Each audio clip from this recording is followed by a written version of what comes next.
Are you ready to take the first step in home ownership? Preparing financially is the cornerstone of this entire process, and making sure you're on the right track right off the bat is going to be a big asset for you moving forward.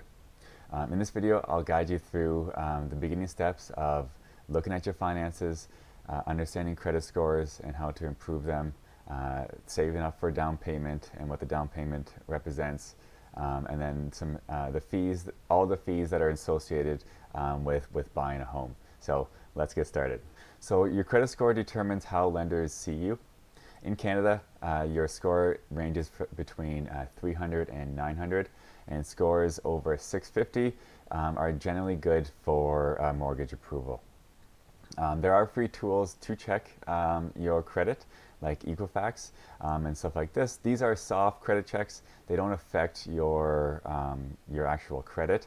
When you actually do a pre-approval for a mortgage, the lender, right, will do a hard credit score check, and that actually reduces your credit by a few points temporarily, and then you start building it back from there. Don't be stressed about knowing your credit. If it's low or you don't have any because you haven't started, you don't have a credit card, or you're not paying back your loans and started paying back your loans and stuff like this, it's okay. This is the first step of the process, and it's better to know this now than when you put an offer on a home and the bank tries to approve your mortgage and they deny you because of your low credit score or no credit score and stuff like this. So it's a good idea to know, because you can work on it, and if you have the time as you're saving up for the down payment, to start building your credit, this is very important.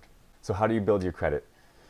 There are a couple key factors. One of the biggest ones is about 35% of your overall score is paying your bills on time. So if you're paying electricity bills, right? If you're renting, paying your electricity bills on time, gas bills. If you have a credit card or credit cards, paying them on time, and then making sure you're doing it right away. Consider it like a debit card. If you use it, pay it off the next day. It doesn't matter. You don't have to wait until the monthly statement. Just pay it off right away, and the more times you pay right and consistently, the higher your credit score will be. Ways of helping this are automatic payments. Life happens, right? And you may forget, but if you have things set up automatically, say like for electricity, like with PUC or Enbridge, for gas bills, if you are renting, they have automatic payments. There's internet automatic payments, the cell phone automatic payments. Everything's automatic because they obviously want their money from you. But if you do forget, it automatically goes through, and your credit score is building and it's not going in the down direction. Credit utilization is the percentage of available credit that you do have. So for example, if you have a credit card that has a $10,000 credit limit, credit utilization is keeping it below like $3,000. So what that means is, right to step one again, paying off your credit card as soon as possible, and not waiting right till the end. But remember, consider it like a debit card. Use it, pay it off, build your credit, and then you're good to go. Avoid opening too many accounts at once, especially during the mortgage phase of pre-approval and getting it approved. Try to not buy a car. Open up more credit cards. Multiple hard inquiries like this, it lowers your credit score a bit each time, and then you start building up afterwards. But lowering it right, you may get below that certain point where the mortgage lender just says, no, you're not stable enough. So have things stabilized throughout your life. If you may have to do other things with that right of waiting to buy the car, or waiting to get another credit card. Just making sure that you're not doing all this at once when you're buying your home. The last two ones of increasing your credit are just building longer credit history. So just making sure that try to start as soon as possible. Applying for a credit card. If you're renting, right, putting your bills in your name. Getting a credit card is one of the easiest ones to do this, and then using it just like a debit card. Use it, right, because you get points. I have a Canadian Tire MasterCard, so I get Canadian Tire money. I use it right away.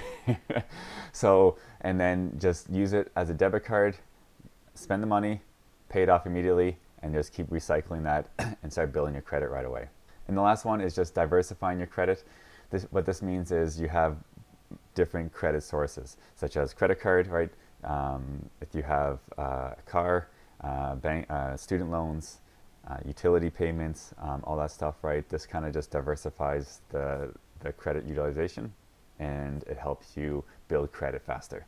So next up is down payment. So in Ontario, there are specific requirements for depending on the house price of how much of the down payment you have to do. So under $500,000, the minimum down payment is 5% of the house cost. $500,000 to $1.5 million. How that works is it's 5% for the first 500,000, and then 10% for 500,000 to 1.5 million, and then over 1.5 million, you're just looking at 20%, and then of the house cost. So this gives you an idea of what the minimum down payment has to be in order for the mortgage to be approved. Doesn't mean you have to do the minimum, you can do more. There's ways of doing this, right? It also lowers your overall, how much you pay overall throughout the entire mortgage. So bigger lump sum at the beginning, save money over the long run. If your down payment is less than 20%, you will have to get what's called CMHC, it's just Canadian Mortgage Homeowner Insurance. What CMHC insurance is, it's just kind of like the bank's taking all the risk, right, of lending you the money, and this is trying to just reduce the risk of having this premium added to it. It's the range is between 2.8 to 4% of the loan amount. So this is the mortgage amount, not the entire house price. The chart, you kind of see the breakdown of what to expect between how much the loan is and what percentage you actually pay. Let's take a look at an example. So say if your home costs $400,000, your down payment is 5%, so that's $20,000 down payment. The mortgage amount will be $380,000. The CMHC premium rate will be 4%, and how much money is that going to be? Well, it's $380,000 times by the 4%. So overall, right, on the entire mortgage time period, you're going to be paying an extra $15,200 over the entire mortgage. So it may sound like a lot, but if you divide that by over 25 years or 30 years that the government has allowed for some mortgages as well, it's not that much over a monthly span or bi-weekly span of how you're going to pay, and it allows more people to own homes. How can you save faster? Well, in Canada, we have a few options. We have the tax-free first home savings account. What this is, right, it's a new program in Canada that allows your contributions to grow tax-free. There are some limitations. So each year you can put up to $8,000 in the account. And if you don't do the $8,000 within that calendar year, the remainder carries over to the next year. So this goes up to a maximum of $40,000, and it's tax-free, which is very nice, right? And then you can use that for your first home.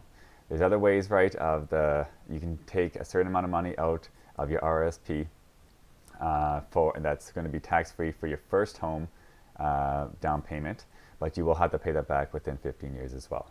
And it's just another easy ways of just taking a small percentage, right, of your of each paycheck, put it into a different account so you don't see it, and just slowly building up towards that. And just understanding what your home price is going to be. So if you're looking between the $300,000 to $400,000 range, and you just want to do the minimum down payment, well, then you kind of know the exact amount. Or if you want to save up for the 20%, right, so you don't have the homeowner's insurance, then you're just going to have to save up longer. But it's up to you and what your goal is going to be.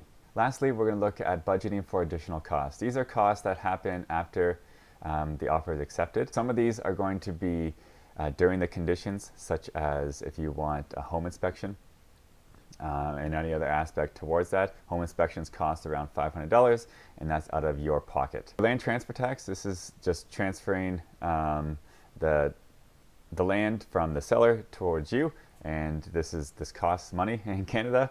I'll put a link to the land transfer tax calculator in Sault Ste. Marie down below, and just gives you an idea of how much it's going to cost. For first-time home buyers, there's a $4,000 credit for you. So if your land transfer tax is under $4,000, you don't pay anything. If it's over $4,000, just subtract the total from $4,000, and the remainder is what you pay towards the land transfer tax. Legal fees and title insurance. I'll talk more about title insurance in another video when we talk about the closing costs and why it's important. It may be important, but legal fees usually cost between $1,000 to $1,100 plus tax in Sault Ste. Marie, and that covers everything of the home buying process. Title insurance usually costs between $300 and $500. Other aspects are home inspection, around $500 for a home inspection. And then other costs. Budget for utility hookups, internet hookups, gas hookup, right, to heat in your home. If you haven't worked with the utility company or the gas company, they may charge an initial fee. It's kind of like a deposit fee. And what that is, right, is just the company just doesn't know who you are yet, right? And there's ways of working around this. They may have options of if you do auto deposit or you do a credit check with them, you may get the deposit waived. But you will, if you have to pay a deposit, which is fine. If you keep paying those bills consistently or just have auto deposit on, you will get that deposit money back. So everything's good to go. Preparing financially is very important, and it's just planning ahead. Review your finances, save consistently, start budgeting, start building up your credit score, and then understanding all the kind of hidden costs, right, of buying your first home. In the next video, I'll cover pre-approval for a mortgage. This is very critical, almost the most critical step of the home buying process, and understanding how much you can afford for the home that you want. Thanks for watching. My name is Ben Warnock. I'm a real estate agent in Sault Ste. Marie, Ontario for Exit Realty True North. If you have any questions about buying, selling, relocating to Sault Ste. Marie, I'll be more than happy to help. Just give me a call or text at 705-255-4227 or contact me anyway in the description below. Thank you for watching, and I can't wait to hear from you.